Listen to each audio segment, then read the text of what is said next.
കെ.പി.സി.സിക്ക് പുതിയ അധ്യക്ഷനായതോടെ കേരളത്തിലെ കോൺഗ്രസ് പുതുജീവൻ വീണ്ടെടുത്തിരിക്കുന്നു എന്നത് നിസ്സംശയം പറയാം.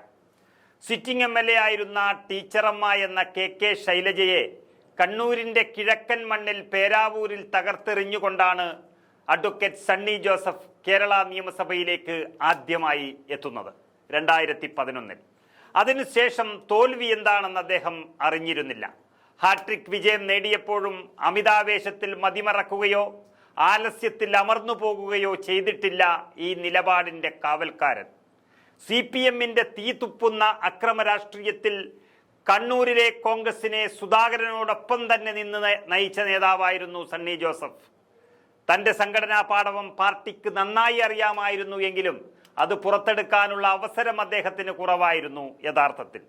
പക്ഷെ ഇത്തവണ KPCC അധ്യക്ഷന്റെ കസേരയിൽ എത്തുന്നതോടെ ഒരു മാറ്റത്തിന്റെ കാഹളം മുഴങ്ങുമെന്ന് ഉറപ്പിക്കുകയാണ് കോൺഗ്രസ് നേതൃത്വം. സണ്ണി ജോസഫ് അധ്യക്ഷനായി എന്നുള്ളതിനേക്കാൾ ഏറ്റവും വലിയ പ്രതീക്ഷ നൽകുന്നത് 3 കിടിലൻ നേതാക്കൾ KPCCയുടെ വർക്കിംഗ് പ്രസിഡന്റുമാരായി എന്നുള്ളതാണ്. പ്രസിഡന്റിനെ ഭരിക്കാൻ സമ്മതിക്കാത്തൊരു വർഗമാണ് സാധാരണ കേരളത്തിലെ കോൺഗ്രസ് നേതാക്കൾ. അവിടെയാണ് ഏതൊരു പ്രഗത്ഭ നേതാവും അധ്യക്ഷ സ്ഥാനത്ത് പരാജയപ്പെടുന്നത്. എന്നാൽ ആ വർക്കിംഗ് പ്രസിഡന്റുമാർക്ക് നൽകിയിരിക്കുന്ന ഏറ്റവും വലിയ നിർദ്ദേശം തന്നെ അധ്യക്ഷൻ എവിടെയെങ്കിലും തളർന്നു പോയാൽ ഒരു പോറലുമേൽക്കാതെ പാർട്ടിയെ സംരക്ഷിച്ചു നിർത്തണം എന്നുള്ളതാണ്. അത് അക്ഷരം പ്രതി അനുസരിക്കുന്നവരും അതിന് സാധിക്കുന്നവരുമാണ് ഇന്നത്തെ വർക്കിംഗ് പ്രസിഡന്റുമാരായ ഷാഫി പറമ്പിലും വിഷ്ണുനാഥും AP അനിൽകുമാറും. ഈ 3 നേതാക്കളാണ് കേരളത്തിലെ കോൺഗ്രസിന്റെ മുഴുവൻ പ്രതീക്ഷകളും. ഷാഫി പറമ്പിലും വിഷ്ണുനാഥും ഉമ്മൻചാണ്ടിയുടെ വിശ്വസ്തരും അനിൽകുമാർ KC വേണുഗോപാലിന്റെ വിശ്വസ്തനും ആണെങ്കിലും ഈ 3 നേതാക്കളുടെയും പ്രത്യേകത എന്ന് പറയുന്നത് പാർട്ടിയും പാർട്ടി പ്രവർത്തകരും കഴിഞ്ഞിട്ട് മാത്രമേ മറ്റെന്ത് പ്രവർത്തനം ഇവർക്കുള്ളൂ എന്നുള്ളതാണ്. PC വിഷ്ണുനാഥും ഷാഫി പറമ്പിലും കേരളത്തിലെ KSUവിന്റെയും യൂത്ത് കോൺഗ്രസിന്റെയും സംസ്ഥാന അധ്യക്ഷന്മാരായ നേതാക്കന്മാരാണ്. രാഷ്ട്രീയം ജനനം മുതൽ കൈമുതലാക്കിയവരാണ് ഈ 2 നേതാക്കളും. ഷാഫി പറമ്പിലിനെ കുറിച്ച് ഞാൻ ഇവിടെ വിവരിക്കേണ്ടുന്ന ഒരു കാര്യവുമില്ല. തൊട്ടതെല്ലാം പൊന്നാക്കാൻ കഴിയുന്ന ഒരു ഭാഗ്യം സിദ്ധിച്ച രാഷ്ട്രീയക്കാരൻ എന്ന് തന്നെ ഷാഫി പറമ്പിലിനെ പറയാം. അത് സംഘടനാ രംഗത്തായാലും പാർലമെന്ററി രംഗത്തായാലും അങ്ങനെ തന്നെയാണ്. ഷാഫി പറമ്പിൽ മലബാർ മേഖലയുടെ ചുമതല ഏറ്റെടുക്കാനാണ് സാധ്യത.